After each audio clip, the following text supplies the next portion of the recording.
ကိုယ်ရဲ့ရှိတဲ့နှလုံးသားနဲ့တယောက်တည်းငင်ခံပြင်ပငါနာဆွေရဲ့မင်းရဲ့စကားသမျှတအိမ်လုံးတိတ်ဆိတ်ချောက်ကနေတယ်နေလမ်းတီးညာလည်းမရှိမတည်နေနိုင်ဒီကဘာမှာတယောက်တည်းရှိနေသလိုတူမနေနိုင်တဲ့ဘဝတစ်ခုမှမျက်စိမိတ်ရှိစမတိုးခြင်း yeah အလွမ်းနဲ့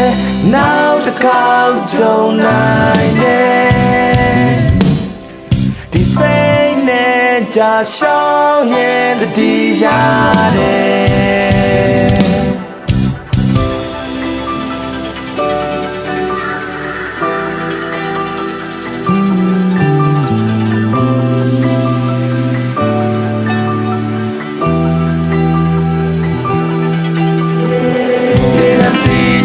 ရှိမနေနိုင်ဒီကဘာမှာတယောက်တည်းရှိနေသလိုတူတူနေနိုင်တဲ့ဘဝတစ်ခုမှမျက်စိမိတ်ရှိစမတိုးခြင်းတဲ့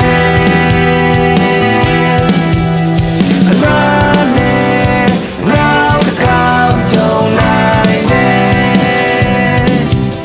ဒီစိတ်နဲ့ကြာရှောင်းရင်တတိရတယ်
ချောက်ကနေ